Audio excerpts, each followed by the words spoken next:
Senhoras e senhores, daremos início ao painel Transformando o Ambiente de Negócios no Rio pela Inovação.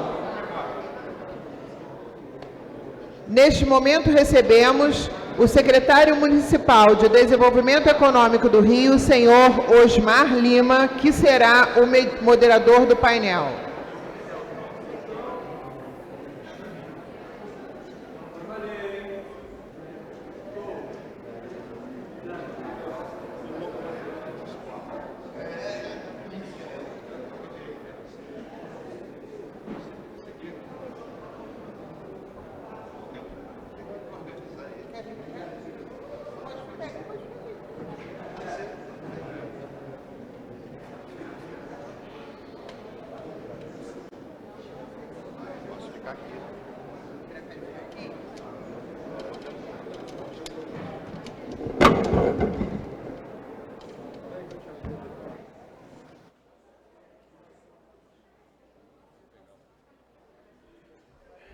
O senhor reitor da Universidade Federal Fluminense, UF, professor Antônio Cláudio Lucas da Nóbrega.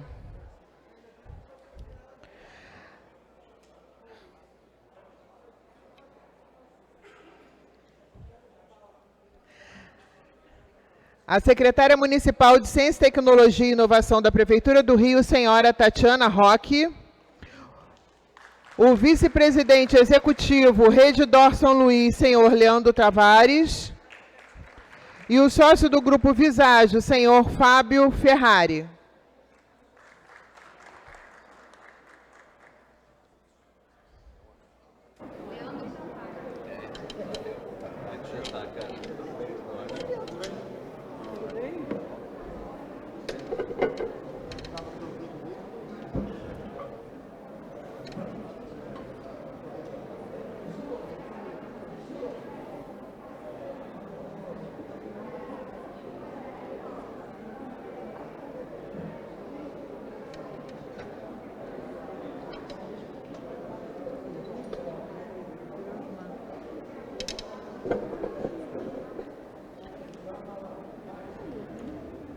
Passamos a palavra ao moderador para a condução dos trabalhos. Sou eu o moderador? Tá aqui, né? Tá aqui. Então pronto, vamos lá. Não, eu tô brincando, a gente estava aqui com a Tati, assim, a Tati falou, vai lá, puxa a palavra. Eu falei, então sou eu que vou tocar. Não, primeiro agradecer a todos e a todas pela presença. É sempre um prazer, e aí já agradecendo aqui ao presidente Zuzi a oportunidade de estar aqui falando nesse evento tão importante, mais um espaço que a gente tem para fazer a troca, né, entre poder público, iniciativa privada, enfim, instituições. Então, criar esses ambientes de conversa permite que a gente construa junto, né? Então, acho que a gente não consegue construir de uma maneira diferente que não seja por meio da conversa. Então, assim, o que eu vou propor aqui, eu vou fazendo as apresentações à medida que eu vou chamando cada um, senão eu vou ficar aquela rodada de apresentação enorme, e aí depois a gente vai trocando melhor. Eu vou puxando a palavra de cada um, a gente fala um pouquinho e aí depois a gente faz uma troca de perguntas. E aí eu vou começar aqui fazendo com a minha colega de secretaria na Prefeitura, a secretária de Ciência, Tecnologia e Inovação, Tatiana Roque, que vem fazendo um trabalho incrível à frente da secretaria e que tem uma série de iniciativas já no intuito de buscar enfim, aumentar ou melhorar o ecossistema de inovação da cidade. Então, Tati, eu queria, assim, acho que para abrir a conversa, dar um pouco o panorama de quais são as grandes iniciativas da Secretaria para fomentar esse ambiente de negócios e trazer mais empresas e parceiros pela inovação para que a gente possa botar a bola rolando aí.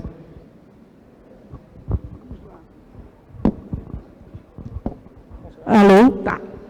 Gente, boa tarde. Então, queria saudar aqui os companheiros de mesa, O Osmar é esperto, ele passou a palavra para mim, porque os projetos que eu já vou falar, na verdade, são nossos. A gente faz tudo em conjunto, então já vou estar falando um pouquinho também, né, das nossas secretarias. A gente tem um plano de inovação para a cidade.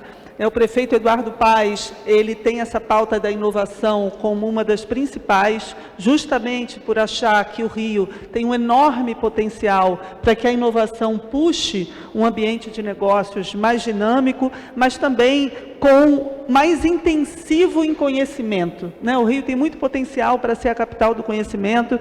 Prazer estar aqui com o nosso reitor, Antônio Cláudio, representando as universidades. A gente tem uma concentração enorme de universidades, institutos de pesquisa, que é única no Brasil.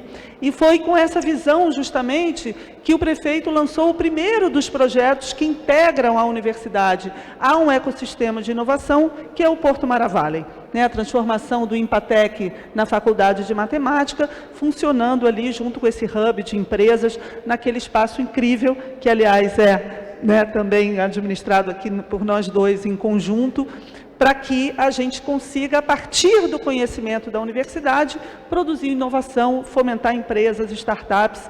Então, essa já foi uma etapa que agora a gente está prolongando com esse plano de inovação, né? Então, no nosso plano de inovação, a gente tem um primeiro diagnóstico, que é reconhecer algumas vocações da cidade. Nós resumimos essa vocação em 3 linhas principais. A primeira delas como eu já falei aqui, a tecnologia, né? Tecnologia de ponta, para que a gente consiga ter negócios mais intensivos em tecnologia e em conhecimento. E hoje em dia, falar de tecnologia é falar de inteligência artificial, né? Então, o prefeito lançou esse plano chamado Rio AI City, que consiste na construção de um grande data center, né? O Osmar está totalmente também à frente desse projeto, depois pode complementar, da gente ter a infraestrutura para conseguir ter um plano de desenvolvimento de IA na cidade. Além disso, nós estamos adquirindo, já falando aqui em primeira mão uma novidade, nós estamos adquirindo um supercomputador da NVIDIA com bom potencial computacional para que esse plano de desenvolvimento de artificial tenha as condições de infraestrutura para que seja, né, realmente, para que dê frutos aqui na cidade do Rio de Janeiro. Para isso, nós temos também uma parceria com a BDI, a Agência Brasileira de Desenvolvimento Industrial, que está patrocinando um projeto chamado Rio.IA, em que a gente vai fazer um mapeamento de todas as demandas da indústria brasileira para que empresas cariocas possam fornecer os serviços de IA para essa indústria. A gente sabe que o plano do governo federal de industrialização, que é a Nova Indústria Brasil, a NIB, é um plano que é uma das prioridades do governo federal, e a gente vê o Rio de Janeiro com grande potencial de ser um prestador de serviços de alto nível para a indústria, né? Então, não precisamos ficar nesse debate se aqui vai ter a indústria propriamente dita de transformação ou não, talvez sim, talvez não, talvez ela fique em outros estados, mas uma coisa é certa: a gente tem todo o potencial de ser o grande provedor de serviços tecnológicos de alto nível para essa indústria, e a indústria não precisa estar localizada aqui, ela pode estar em qualquer lugar do Brasil, e no Rio de Janeiro estarem as empresas que vão fornecer esses serviços de IA para a indústria. Então, esse é o nosso primeiro vetor, que, como vocês viram, já está bastante avançado, com investimento, com infraestrutura, com projetos de desenvolvimento de empresas nessa área. O segundo setor é o setor de cidades inteligentes, claro, né? Como a gente aplicar essas novas tecnologias à melhoria dos serviços para os cidadãos na própria cidade. Para isso, a gente tem algumas iniciativas também, tem o Sandbox, né, da Secretaria de Desenvolvimento Econômico para ambientes regulatórios inovadores na cidade, e o Desafio Rio, que é um projeto da nossa secretaria, em que a gente lançou já uma lista de 10 desafios da cidade para que startups possam fornecer as soluções e a gente fomentar o desenvolvimento dessas soluções a partir desse instrumento das compras públicas de soluções inovadoras, que é um instrumento novo previsto no marco legal das startups e que a Prefeitura está utilizando agora pela primeira vez. Então, esse seria o segundo eixo, né? O primeiro, novas tecnologias, inteligência artificial; o segundo, cidades inteligentes; e o terceiro, aqui em parceria com o nosso amigo Josier, né, com a iniciativa FIS, que é o eixo da saúde. O Rio de Janeiro também tem um enorme potencial de desenvolver startups e empresas a partir da melhoria do acesso à saúde, né, José? O José nos convenceu de que essa área da ampliação do acesso é uma das mais promissoras na área da saúde no Rio de Janeiro. A gente está trazendo também a Fiocruz para desenvolver, então, um projeto de inovação que pretende também fomentar startups. Eu falei em Fiocruz, chegou o presidente da Fiocruz na hora. Olha o Mário Moreira. Que bom, Mário. Então, estou falando aqui desse projeto, da gente ter um plano de inovação em saúde, em parceria entre a Secretaria de Ciência e Tecnologia, a Iniciativa FIS, a Associação Comercial e a Fiocruz, para a gente pensar que caminhos seriam os mais promissores para o desenvolvimento de startups na área da saúde. Então, é isso, um panorama inicial do nosso plano de inovação, e depois a gente pode voltar para mais debates sobre isso. Obrigada.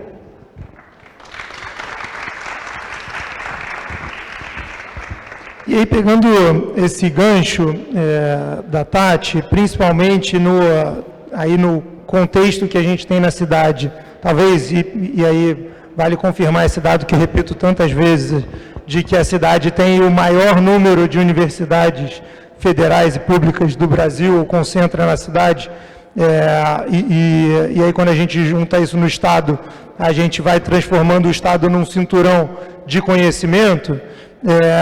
Eu acredito que ao construir projetos de infraestrutura digital, buscar inovação, buscar empresas, a gente, talvez não diretamente, mas sobretudo indiretamente, está falando da necessidade fundamental de ter pessoas qualificadas, de ter gente, de ter educação, de ter formação de qualidade.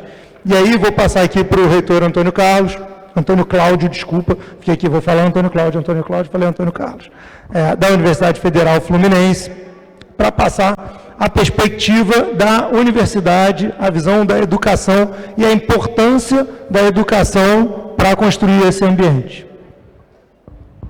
Bom, boa tarde a todos aqui, meus colegas, Mar, a Tati, o Leandro, o Fábio, meu professor José aqui, nosso grande agitador empresarial, fazendo analogia com o agitador cultural, Mário Moreira aqui, colegas, todos presentes.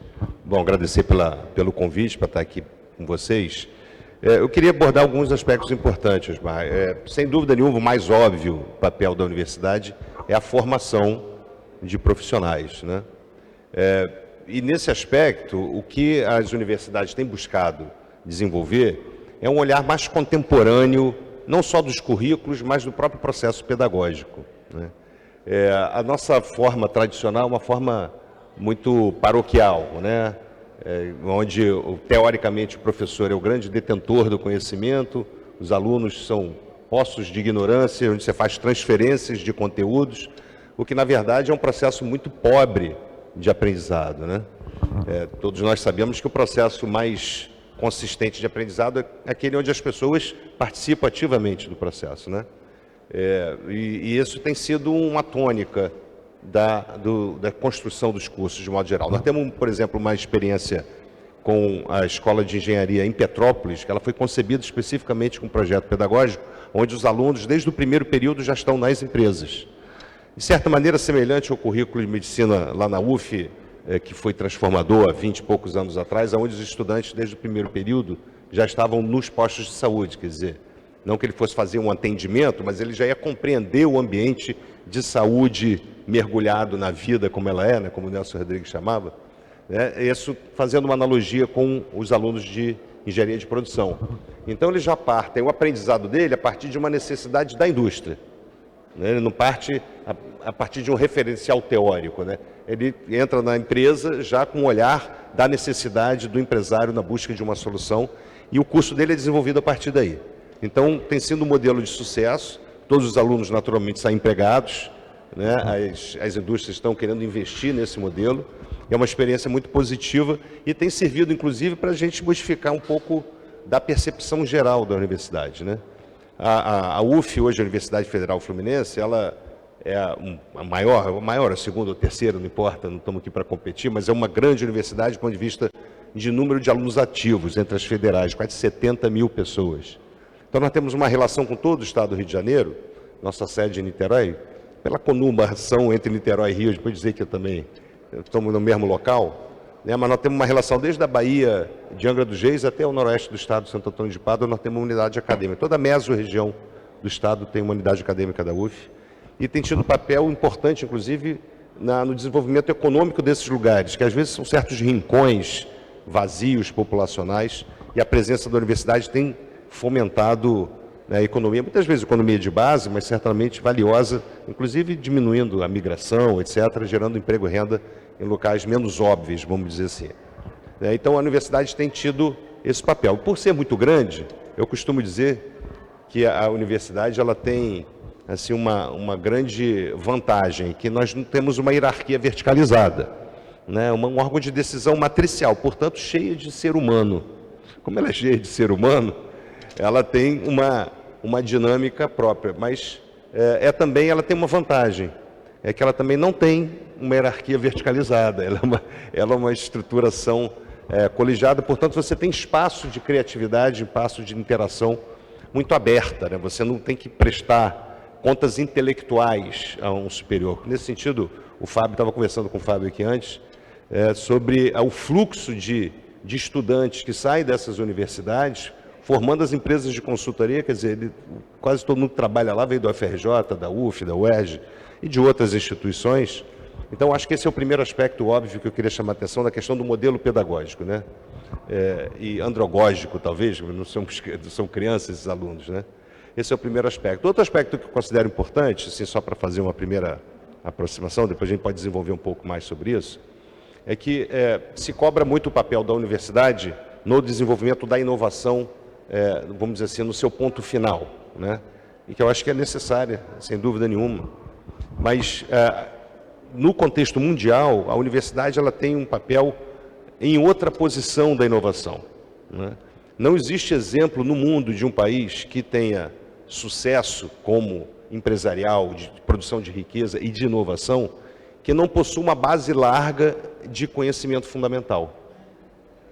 Se nós não partirmos da nossa autonomia de gerar conhecimento básico, então desenvolver uma matemática fundamental para desenvolver uma linguagem diferente de programação, se nós não desenvolvermos essa base com nossas características, nós vamos comprar sempre uma tecnologia mais à frente, obsoleta e cara.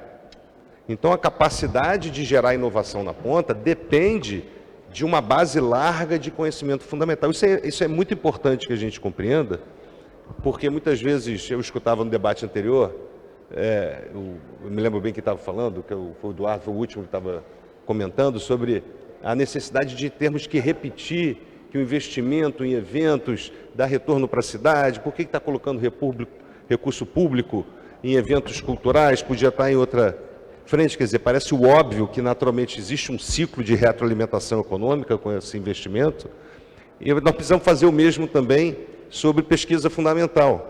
Até muitas vezes se diz assim, por que está pesquisando uma coisa assim inútil, quando é que isso vai dar resultado?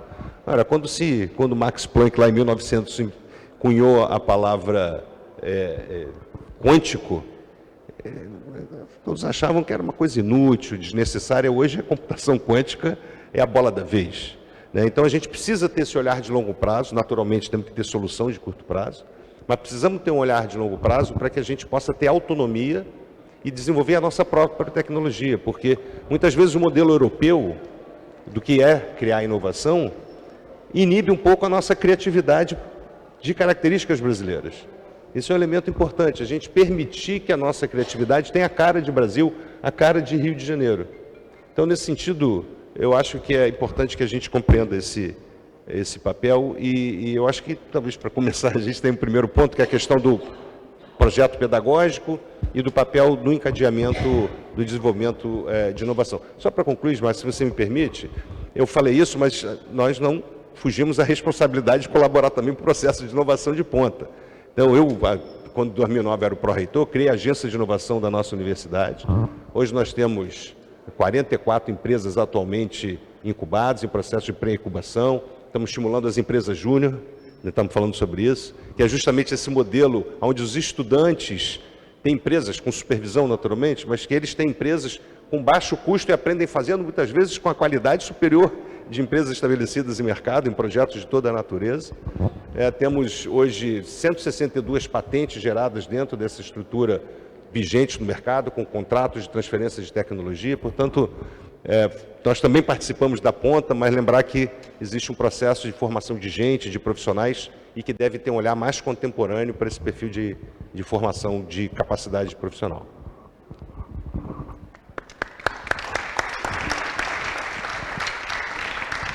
Obrigado, reitor. E aí vou seguir aqui com essa primeira rodada para a gente entrar. Já fiquei aqui com um monte de perguntas, mas vou fazer uma primeira rodada. Vou deixar o Fábio por último, que é amigo, ele vai entender, enfim. Vou passar aqui para o Leandro Tavares, vice-presidente executivo da Redditor São Luís.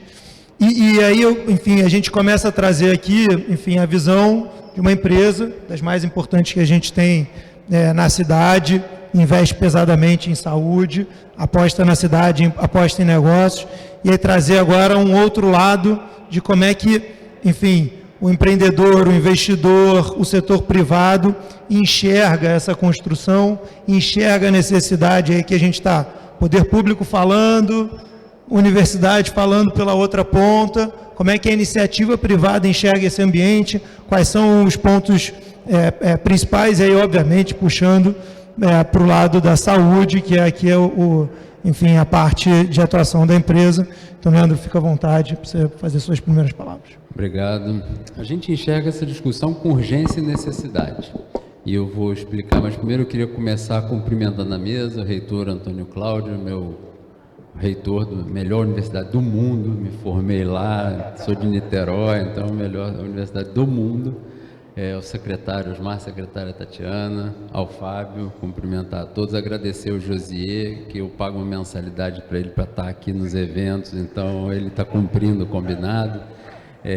Agradecer pelo convite, poder estar aqui conversar com vocês. Mas a gente enxerga com urgência e necessidade por algumas razões. Primeiro, que tem duas forças que vão continuar pressionando muito a nossa sociedade. A primeira é o envelhecimento da população.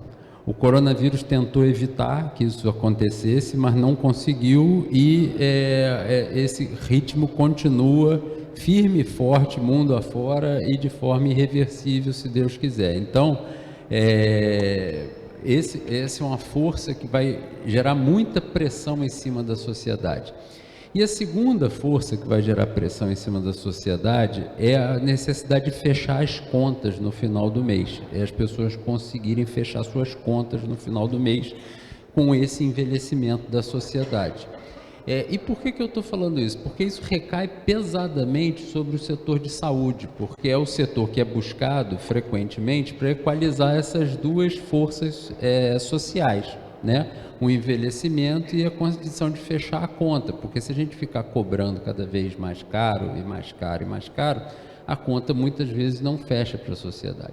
E o caminho para a gente conseguir oferecer uma saúde com equidade, com eficiência, que chegue à nossa população e que ela possa conseguir pagar, é a utilização de tecnologia. A gente vai precisar embarcar muita tecnologia no setor de saúde para que a gente consiga atender a nossa população de forma adequada.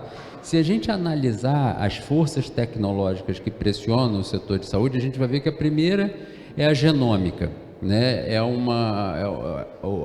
Nas últimas décadas, o ser humano cruzou uma fronteira que ele não pensava em cruzar, que não foi só a descoberta do DNA inteiro, mas a capacidade de brincar de Deus e manipular os genes de uma forma que a gente consegue efetivamente curar doenças, mudar prognósticos, alterar a evolução das coisas de uma forma impensada 20 anos atrás. A gente vai lá, corta um segmento do DNA, insere através de um vetor viral um outro segmento ali, edita o gene. Isso é uma barreira tecnológica imensa, né? A segunda é a utilização de tecnologias minúsculas, as nanotecnologias associadas a interfaces humanas, que é a robótica, né? Então, cada vez mais a gente está vendo essa tecnologia interfacear com a robótica humana, biotrônica o nome mais correto, né? Então a gente já consegue ver, por exemplo, o Elon Musk falando que vai implantar um chip no córtex cerebral, e esse chip vai transmitir mensagens elétricas para o corpo, isso é algo que chegou para ficar. Cada vez mais a gente vai se utilizar disso. E quem acha que isso está distante é porque não conhece, por exemplo, nenhum diabético, que hoje em dia anda com um reloginho que fica grudado na parte de trás do corpo e que ele consegue medir a glicemia em tempo real, quantas vezes ele quiser, ele sabe como que está a glicose do sangue dele, e dependendo desse diabético, ele anda com uma segunda maquininha aqui na cintura, que é uma bombinha infusora e que hoje já é bastante presente na sociedade como um todo. Então, essas microtecnologias, essas nanotecnologias com interfaces humanas, elas vieram também para alterar o curso da saúde. E a terceira que eu traria para o foco, para não me alongar demais, é a questão de dados em saúde e de inteligência artificial, que vai efetivamente transformar o setor de saúde, como vai transformar todos os outros setores. Eu vejo até, no outro dia fiquei meio triste, que eu vi um importante pesquisador brasileiro questionando, não é inteligência o que é feito. Eu falei, meu Deus, que debate pobre, se é ou se não é inteligência, se é uma réplica da inteligência humana ou não, né? Em vez de gastar atenção em efetivamente olhar todos os benefícios que aquilo ali pode gerar para a sociedade. Mas, quando você olha essas três vertentes que pressionam o setor de saúde para responder essas duas variáveis da sociedade, do envelhecimento e de conseguir fechar as contas, a gente vê que isso precisa de um ambiente de desenvolvimento muito pensado e muito articulado entre o setor privado, o setor público e a universidade, né? Que quanto mais articulado esse ambiente estiver, mais a gente vai conseguir apostar aqui no Rio de Janeiro as fichas. A Redditor é uma empresa carioca, nossa sede é aqui, nosso Instituto de Pesquisa e Ensino é aqui em Botafogo, no pé do morro, onde tem gente que desmancha o carro e faz no meio da rua uma oficina mecânica, que eu já pedi 250 vezes para tirar a oficina mecânica do meio da rua, e a gente tem dificuldade de tirar a oficina mecânica do meio da rua. Anotado. Mas a gente precisa conseguir dar as condições de desenvolvimento, e eu reconheço todo o esforço do poder público. Acho que a gente é muito sortudo da gestão atual que a gente está tendo na prefeitura. Eu também não faço segredo disso, da minha amizade com o Daniel, que é o secretário de saúde, de como eu me sinto afortunado de ter uma cidade que recuperou o compromisso que ela tinha com a saúde anteriormente, que se perdeu um pouco em anos anteriores. Mas eu só estou chamando a atenção porque esse ambiente, ele precisa de um adensamento tecnológico de formação humana que não é trivial e que não vai ser respondido pelas forças tradicionais e normais que a sociedade consegue articular, né? E aí a gente acaba vendo coisas que eu queria que estivesse vendo aqui no Rio de Janeiro. Por exemplo, na segunda-feira eu fui a Curitiba visitar as unidades da rede em Curitiba, mas aí me falaram assim, vamos ali visitar uma coisa que você vai gostar de ver? Eu falei, vou visitar um negócio que eu vou gostar de ver. Me colocaram dentro de um carro, me tiraram meia hora de Curitiba. Daqui a pouco eu comecei a entrar numa estrada de terra para um lado, terra para o outro, plantação de goiaba, plantação de alface, não sei o que, uma granja e um galpão assim. Do lado do galpão uma fábrica de pão, um cheiro de pão que passava para tudo quanto é canto, e um galpão no meio de uma área estritamente rural. Aquele grupo de pesquisa dali, de Curitiba, ele recentemente, no dia 23 de setembro, fez a primeira cirurgia robótica intercontinental. Tinha um paciente em Curitiba, tinha um paciente no Kuwait, o médico brasileiro operou o paciente no Kuwait e o médico do Kuwait operou o paciente brasileiro. O nível de tecnologia, você pode pensar assim, não, mas é ter o robô, não é ter o robô é o mais fácil, mas assim, eles tiveram que interligar um sistema de dados e comunicação do Brasil, da Europa, até chegar no Kuwait, ver a velocidade e a latência da comunicação e conseguir fazer com que aquilo ali ocorresse em tempo real. Foi algo fantástico, eu fiquei muito bem impressionado. Um negócio de um médico, não é um grupo econômico que está por trás, ninguém. Mas assim, ele também lá tem essas mesmas dificuldades, porque a gente vai precisar articular a capacidade de produzir mão de obra. Quando eu instalo um robô na Redditor, a quantidade de gente que eu preciso que para instalar o robô, fazer a manutenção do robô, fazer o suprimento do robô, fazer o treinamento da enfermagem para conseguir, porque senão aquilo ali cai no chão e plaft. No outro dia me colocaram para falar numa mesa sobre medicamento de alto custo. Perguntaram qual é o problema. Eu falei, o problema é o plaft. Porque assim, você pega um frasco que custa 7 milhões de reais e plaft, caiu no chão. Entendeu? E acabou. Quem que vai arcar com os 7 milhões de reais? E quem é a enfermagem que vai estar treinada para lidar com uma bolsa que tem ali dentro 7 milhões de reais? Porque essa é a barata, porque tem uma outro frasquinho que custa 21 milhões de reais. E quem está treinando essa enfermagem? Quem está treinando essa mão de obra? Então, assim, eu fico muito feliz com os problemas que eu estou causando aqui, porque eu tenho certeza da minha empregabilidade nos próximos 20 anos. Mas, brincadeira à parte, como cidadão, eu me sinto urgente e aflito por uma articulação da sociedade civil com o poder público que dê conta das forças transformadoras que estão chegando para a nossa sociedade e que o povo vai cobrar, que as pessoas vão cobrar. Falei demais, mas agradeço a oportunidade. José, a gente tem umas 3 horas para abordar os assuntos aqui, né? Tranquilamente. Enfim. Bom, agora eu vou passar aqui a palavra aí para um amigo. Primeiro, Leandro, você arrumou um problema, porque tem 3 da UFRJ aqui, então a melhor universidade do mundo, não preciso dizer qual é. Enfim, professora Tatiana Roque, eu e Fábio somos colegas de engenharia de produção da UFRJ. Enfim, meu amigo, fazemos aniversário quase juntos, ele faz um dia depois da gente, José,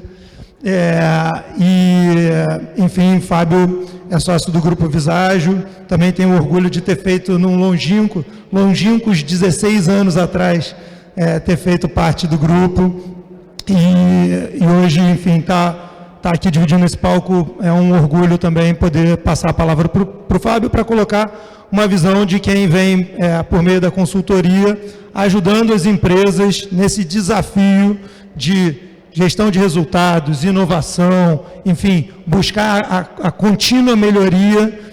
Então, uma empresa também carioca, que vem buscando o fomento desse ambiente. Então, Fábio, fala um pouquinho para a gente aqui, pela perspectiva de quem vem trabalhando em diferentes segmentos, como é que a gente pode transformar a cidade. Legal, obrigado, Osmar, obrigado, Josiê, pelo convite.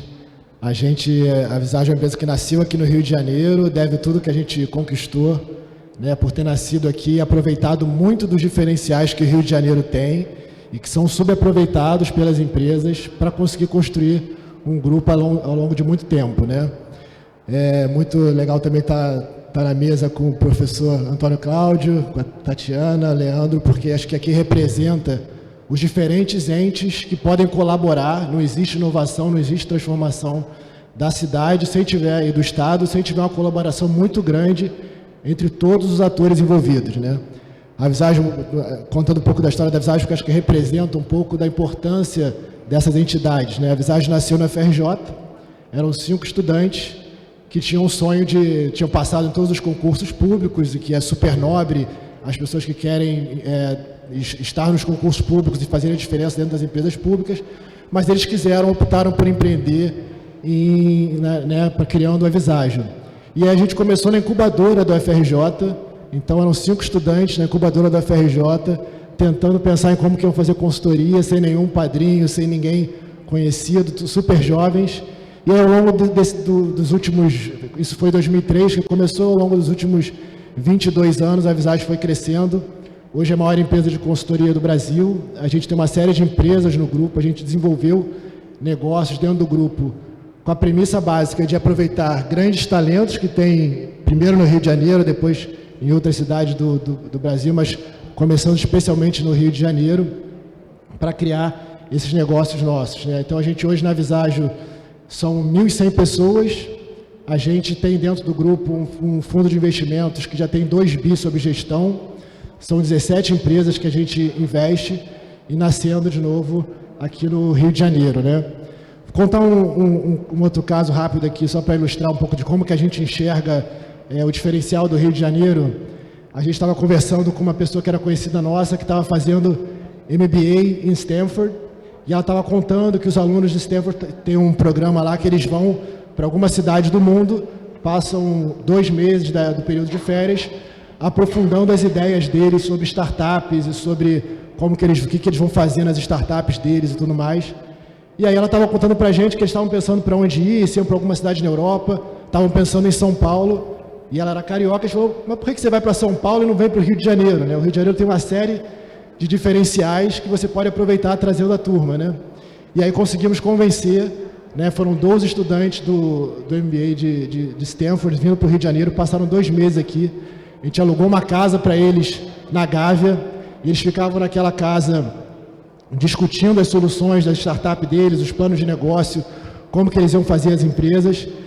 Eles se conectaram com as iniciativas de inovação que a gente tem, foram lá, o Osmar recebeu eles lá no Maravalli, ficaram encantados com o Maravalli. Foram no I12 também, que é outra iniciativa de inovação no Leblon, super legal, conheceram, passaram boa parte dos dias também no I12.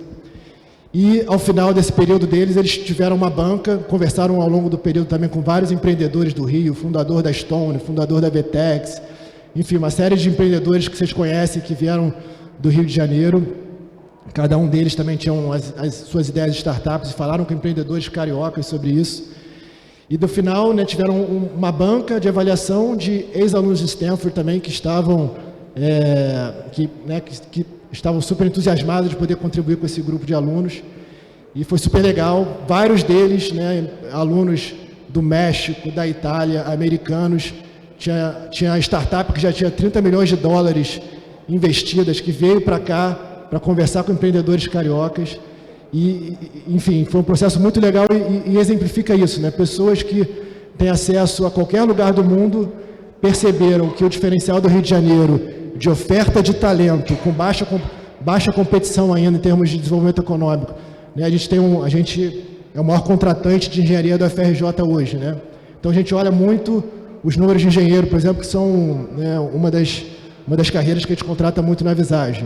E a gente tem um número lá que é nas universidades bem ranqueadas do Brasil, federais, grandes universidades particulares também. O Rio de Janeiro forma 1.700 desse grupo de universidades bem ranqueadas pelo nosso levantamento, 1.700 engenheiros por ano.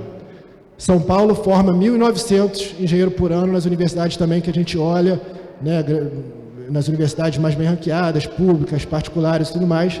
Então você vê que é uma diferença muito pequena de Rio e São Paulo, com a economia de São Paulo muito mais desenvolvida. Então, o empresário que perceber a oferta de talentos que a gente tem no Rio de Janeiro, né, os fundos de investimento, vai ver a quantidade de oportunidade que se tem no principal ativo que se tem hoje para fazer negócio, para criar empresa, que são os talentos. Isso aí é o ativo principal para você conseguir desenvolver negócio e fazer. Então, o Rio de Janeiro tem esse diferencial muito grande. A gente aproveitou muito disso para criar a Visage até aqui. E a gente tem muito essa ideia de ajudar também o Rio de Janeiro em forma de retribuir tudo que a gente conquistou a partir daqui, né? Então a gente hoje tem um grupo na Visage focado em pensar melhorias no Rio de Janeiro. A gente desenhou um sonho para esse grupo, né, que é tornar o Rio de Janeiro o principal hub de educação, empreendedorismo e inovação do Hemisfério Sul. E eu acho que se a gente colaborar com todas as entidades e tal aqui, a gente com certeza vai conseguir alcançar lá em algum momento esse objetivo.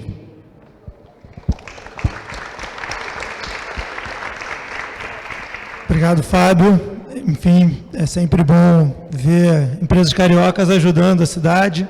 E aí a gente tem aqui instituições e empresas olhando a cidade. Então agora eu vou começar a provocar aqui um pouco mais para a gente mergulhar em alguns temas, o máximo possível, e alguém me controla o tempo quando tiver que acabar, para a gente não ficar tempo demais. Mas o primeiro ponto, e aí vou voltar aqui numa dobradinha, enfim, Tati aqui com o reitor, que é essa relação universidade, poder público, e aí depois eu vou pular para essa universidade, poder público e iniciativa privada. Vou fazer aqui uma afirmação, provocando, eventualmente, a discordância.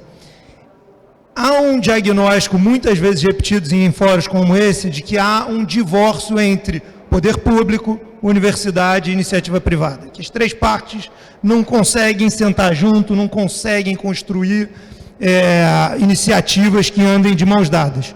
eu obviamente discordo disso e acho que há muito caminho sendo construído. O reitor colocou aqui um novo modelo pedagógico, onde, enfim, os alunos já começam nas empresas. De que maneira, reitor, se o senhor puder contribuir com a gente, é possível aumentar essa parceria entre a universidade, as iniciativas públicas, é difícil fazer a pergunta e não sair respondendo, né? E a iniciativa privada. Quais são os caminhos, ou pela ótica da universidade, sabendo todas as dificuldades colocadas do ambiente universitário, quais são as avenidas que a gente pode percorrer para estreitar esse relacionamento? Bom, eu acho que eventos como esses, que a gente possa identificar os desafios conjuntamente e buscar soluções juntas. Tem algo específico, Osmar, que eu acho que talvez merecesse, José, sabe, a gente fazer um debate especificamente sobre os marcos regulatórios de inovação. Nós já tivemos Lei do Bem, Lei da Inovação, Código de Ciência e Tecnologia, mas a gente pratica muito pouco. Existem instrumentos muito valiosos, teóricos, mas no corpo da lei, que permitiriam muitos exercícios, por exemplo, sandbox regulatórios mais audaciosos, por exemplo. E isso nós precisamos trazer, inclusive, os procuradores para participar dos órgãos de regulação. E eu tive em Recife, há uns 2, 3 meses atrás, e acho que todo mundo conhece lá, tem um ambiente de inovação muito, muito profícuo, desde o CESA, mas muito mais amplo que isso.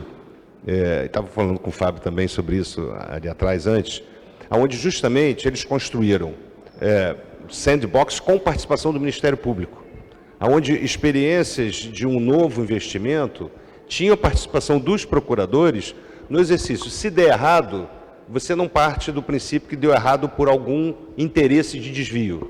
Deu errado porque pode dar errado um experimento, né? Então não havia uma punição das pessoas, interrompe-se o projeto e se redireciona pelo erro. Então, eu acho que eventos dessa natureza são o espaço necessário para se identificar os desafios e os avanços, né?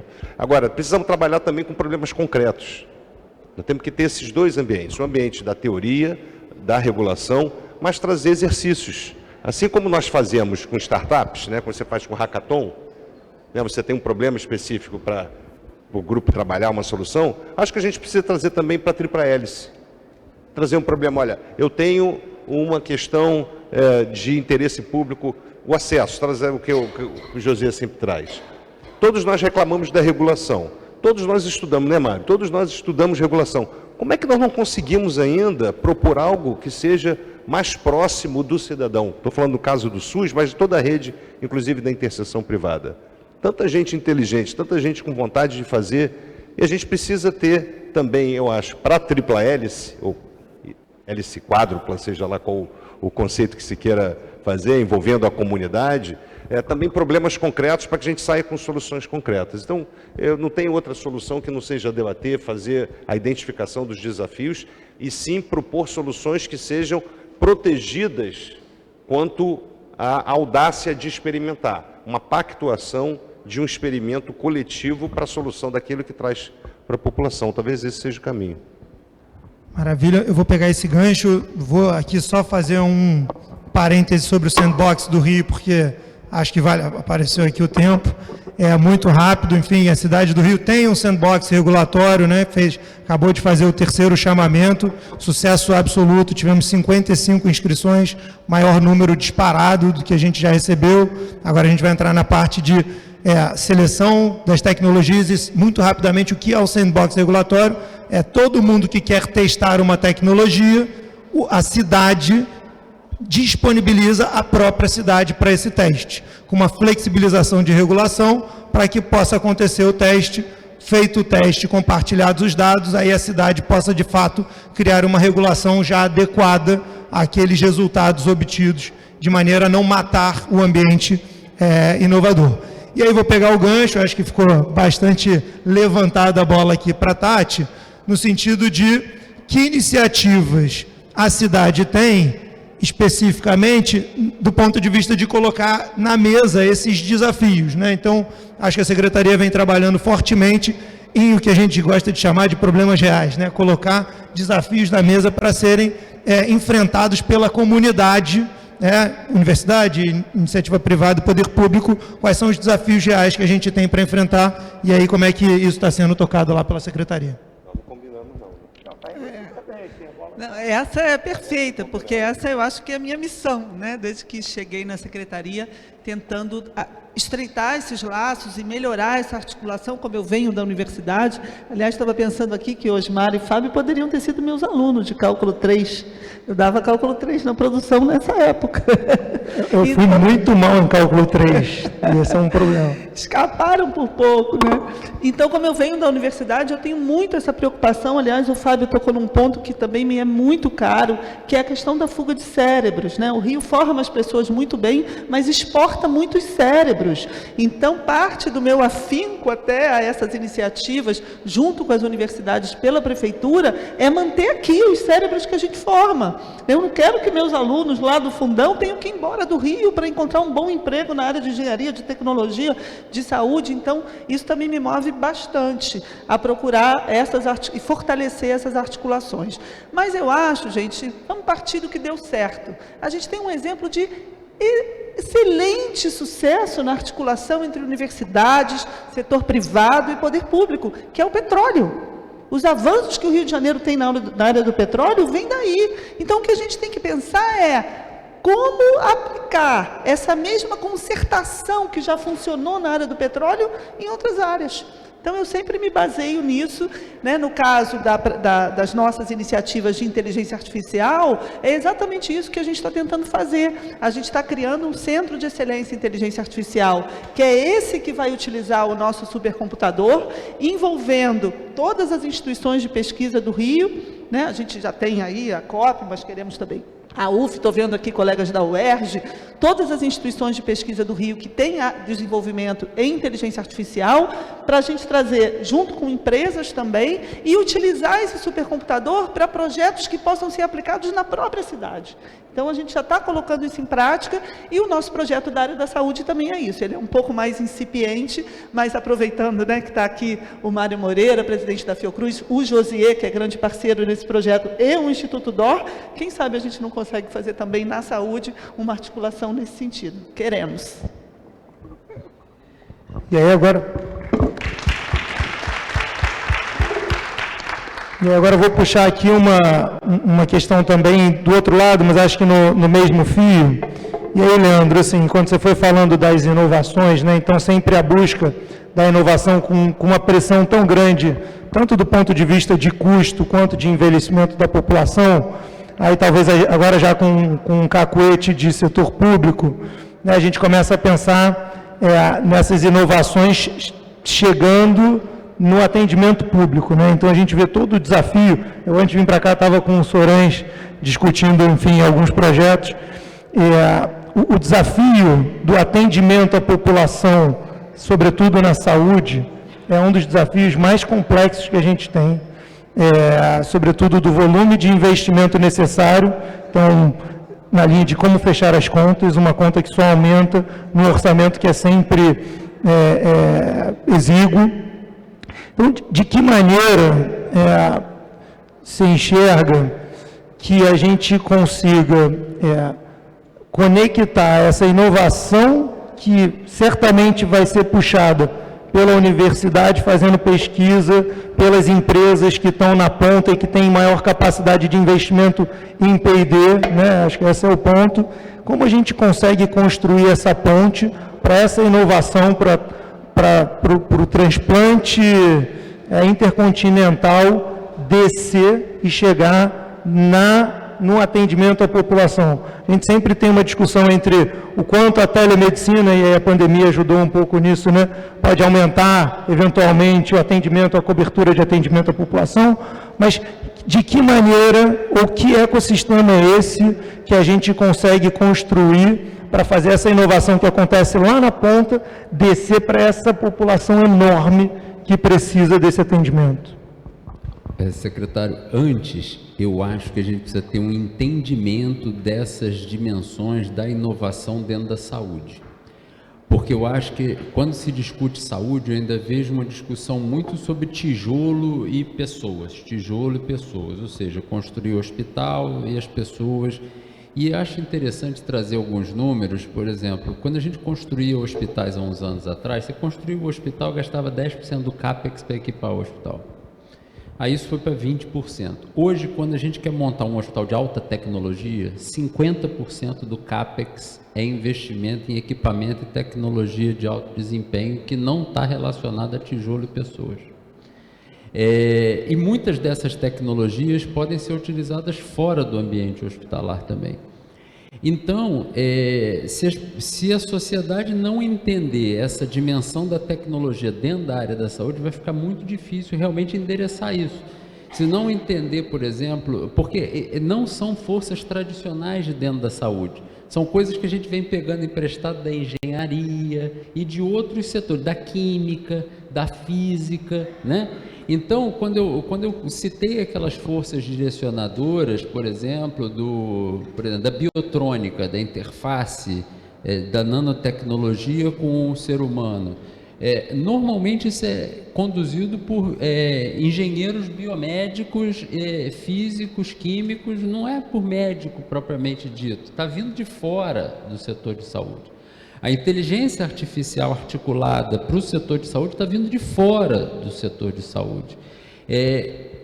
Então, assim, a minha principal busca intelectual é de uma compreensão de todas essas forças que estão vindo para o setor de saúde e vão transformá-lo profundamente. Até porque, assim, eu tenho amigos, né, que ficam, não... Bom era antigamente, a relação médico-paciente precisa ser recuperada. Eu até acho isso também, mas eu acho que num mundo de 8 bilhões de pessoas, a relação médico-paciente vai passar pelo computador de alguma forma, porque não vai dar para a gente se relacionar se não for de uma forma eletrônica, né? Então a gente vai precisar ter um entendimento disso. Então, assim, eu acho que a gente tendo esse entendimento, a gente vai conseguir formar polos de desenvolvimento dessas diferentes tecnologias e aí criar uma ponte mais acelerada para que isso chegue ao dia a dia da nossa sociedade. Por enquanto, eu ainda vejo uma preocupação um pouco antiquada com o que eram as diretrizes e os fatores determinantes da saúde de construção de rede, principalmente de 20 anos atrás. Mas acho que a gente precisa acordar rápido para o que está acontecendo. Fico feliz que a gente tem um supercomputador e um projeto de inteligência artificial no Rio de Janeiro. Eu sei que a Fiocruz tem pontos de excelência lá para o desenvolvimento de nanotecnologia.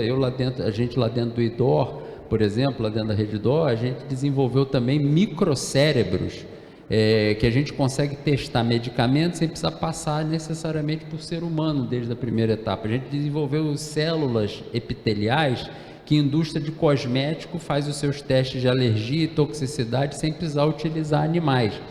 Mas essas forças eu acho que ainda estão muito presas como uma pesquisa muito acadêmica e de ponta e que, na verdade, elas vão precisar ocupar um espaço maior na sociedade em pouco tempo para responder às demandas da nossa sociedade. Tá? Perfeito. Agora eu já estou vendo aqui o tempo se esgotando, mas enfim, eu queria pelo menos mais umas 5 rodadas aqui de pergunta para aprofundar cada um. Né? Isso, vamos, né? Vamos. Agora eu vou numa linha mais horizontal aqui, transversal com o Fábio, no sentido de que, enfim, a Visagio tem aí uma atuação em, enfim, praticamente todos os setores da economia. Enfim, empresas de todos os setores, todos os tipos, portes e tamanhos e até geografias. E aí, Fábio, assim, até pelo tempo que a empresa se estabeleceu na cidade, viu realidades distintas, a gente vem discutindo isso com alguma frequência, e eu gosto desse diagnóstico de que o Rio tem potencialidades de formação de gente e que na hora que as empresas acordarem para isso, ou que a gente conseguir demonstrar isso para as empresas, a gente vai conseguir demonstrar que a gente tem uma competitividade muito grande para ter as empresas aqui. Eu queria ouvir um pouco de você, assim, na sua visão, qual é ou quais são as possibilidades que a gente tem para fazer essa venda para as empresas, ou de que maneira a gente pode vender, e aí, enfim, né, esse é meu trabalho, estou te perguntando para você contar para eles o que a gente vem discutindo. Mas de que maneira acho que a cidade pode ressaltar as suas fortalezas para atrair os cariocas que foram para São Paulo, para reter os cariocas que estão aqui, e eventualmente até aí expandindo um pouco essa análise, até pegando um pouco do ambiente de universidade e pesquisa, né? Por que não, com esse ambiente mais hostil internacionalmente, a gente se colocar como um ambiente receptivo para aqueles pesquisadores que não estão se sentindo tão acolhidos mais nas universidades internacionais como estavam antigamente. Então, na visão de vocês que olham isso de forma transversalmente, apoiam tantas empresas, como é que a gente pode fazer um pouco essa conversa para trazer o pessoal de volta? Não, ótima pergunta, Osmar. A gente se pergunta isso também lá na Visagio diariamente, assim, né? Como que a gente faz para fomentar cada vez mais o Rio de Janeiro? Porque a gente, né, tem como base os talentos que a gente recruta nas universidades e tal, com base no nosso negócio. E a gente tem o Rio de Janeiro como um grande diferencial nisso, pelo que eu estava comentando da oferta de talentos. Então a gente precisa ter a economia do Rio de Janeiro forte, porque boa parte desses talentos querem ficar no Rio de Janeiro, né? Então a gente se preocupa muito com esse tema de trazer as empresas e manter as empresas no Rio de Janeiro. Eu acho que tem uma parte que a gente vende mal os ativos do Rio de Janeiro, de forma geral, né? Nós, como sociedade carioca, vendemos mal. Acho que a gente passou um período vendendo pior. Nos últimos anos eu percebo uma melhora, assim. A gente, inclusive, tem uma fase da Visagio que a gente alugou um monte de flat em São Paulo, mandou um monte de carioca para São Paulo, porque não tinha mais, que tinha menos projeto nosso aqui no Rio. E hoje a gente está numa fase importando de volta cariocas que tinham ido para São Paulo, voltando para o Rio de Janeiro. Então a gente está tendo uma percepção de evolução do ambiente de negócio da cidade já. E eu acho que o Rio de Janeiro tem esse diferencial dos talentos, da criatividade. Não é à toa que o Rio de Janeiro tem uma indústria criativa tão forte, né? A gente tem 150 pessoas na Austrália, tem uma operação nos Estados Unidos também. E a gente percebe que a forma como o carioca encara o trabalho, encara as relações, quando ela é usada para o bem, isso é um grande diferencial, né? Estava vendo há um tempo atrás uma entrevista do Jorge Paulo Lema falando que ele aprendeu muita coisa no arpoador, né? Isso é um negócio caricato, mas ele comentando isso, né? Como o Rio de Janeiro tem essa capacidade de unir pessoas diferentes em diferentes ambientes. Uma das coisas lá que os estudantes de Stanford acharam muito legal no Rio foi que eles, né, tiveram todo esse contato com grandes empreendedores, brilhantes e tudo mais, e ao mesmo tempo conviveram com diferentes realidades na praia, que você convive com diferentes pessoas, enfim, no centro do Rio de Janeiro. E o que a gente tem tentado falar é que, apesar de ter todas as mazelas sociais que o Rio de Janeiro tem, é que a gente venda melhor esses ativos que o Rio de Janeiro tem e são pouco valorizados, que é a cultura do carioca, de inovação, de fazer diferente, essa formação de talentos, né, com a UF, com a FRJ, com o IMPA, né? A gente tem o IMPA aqui no Rio de Janeiro, um negócio incrível para o mundo e a gente valoriza pouco. Então a gente tem diferenciais incríveis que eu acho que se a gente, como cariocas, vendermos melhor, a gente vai atrair de volta boa parte dessas empresas. Então são ativos, né, de talentos, ativos de filosofia cultural do Rio de Janeiro que são positivos, por mais que alguns estados gostem de falar mal da nossa cultura, a verdade é que o carioca, quando a gente vai para a Austrália, e alguns cariocas foram lá para a Austrália, vê a diferença do carioca, como gosta de trabalhar, como tem ideias inovadoras e como gosta de fazer a diferença. Então, acho que são alguns dos exemplos assim, que a gente vê que são, né, grandes diferenciais. E quem investir no Rio de Janeiro, fizer empresa no Rio de Janeiro, vai ter tudo isso disponível e que tem muito mais concorrência em outros lugares, né? Bom, pessoal, eu queria fazer mais umas 2 ou 3 rodadas. O tempo já acabou aqui há algum tempo, então vão me puxar a orelha. Eu vou fazer o fechamento. Posso passar uma palavra de fechamento aqui, José, ou não? Posso? Então, pronto. A gente faz rapidinho aqui. Cada um faz uma palavra final. e não vou voltar para mim, então eu queria dizer que assim, é uma honra enorme estar aqui, dividir o palco com esses craques, dizer que, enfim, a cidade está buscando esse caminho de prosperidade, investimento, atrair talentos, é uma cabeça, é uma gestão que busca a inovação. Prefeito Eduardo Paes, vice-prefeito Eduardo Cavalieri, puxam a nossa orelha todo santo dia, não deixam a gente descansar um segundo. A dona Maria Silvia sabe muito bem disso, já de muito tempo, então aproveita também e puxa minha orelha junto. Então dizer que é um prazer representar essa cidade e dizer que a gente vai brigar muito para colocar o Rio onde ele merece e transformar essa cidade. Então passo aqui para a gente ter as palavras finais. Bom, quero agradecer muito o convite, José, um prazer enorme estar nessa mesa aqui, e dizer que eu acho que o tema é otimismo, sabe? Nós precisamos ser otimistas sobre o futuro. Na verdade, sem otimismo a gente não vai para frente, mas eu costumo dizer que não tem nada tão bom que não possa melhorar. Então a gente precisa ter essas duas perspectivas, celebrar as conquistas, mas querer mais. Eu tenho certeza, tentando resgatar rapidamente aquela tua pergunta, que existe sim diferenças naturalmente de perspectiva do poder público, da academia e dos empresários, mas todo mundo quer a mesma coisa. Todo mundo quer viver num mundo melhor, com menos violência, com mais harmonia, com prosperidade para todo mundo. Então eu acho que isso que aproxima todo mundo. Eu tenho certeza que nós estamos no caminho certo e vamos seguir em frente. Obrigado. Bom, eu costumo dizer que o Rio de Janeiro tem problema, mas também tem solução. E a solução está justamente nas pessoas, nesses encontros. Então, agradecer a liderança do Josier aqui por promover esses diálogos. Tenho certeza que a solução vem daí, já está vindo, como a gente viu aqui, vários exemplos exitosos, e é só a gente tocar para frente. Obrigada. Eu queria agradecer a oportunidade de estar aqui mais uma vez, parabenizar a mesa, dizer que a Redditor é uma empresa que tem muito orgulho de ser carioca. A gente deixa isso muito claro em todos os lugares que a gente entra, às vezes gerando até ciúme, mas a gente deixa isso muito claro porque a gente acha que o DNA do Rio de Janeiro faz parte do sucesso da companhia. Então, muito obrigado pela oportunidade de a gente estar aqui junto, tá?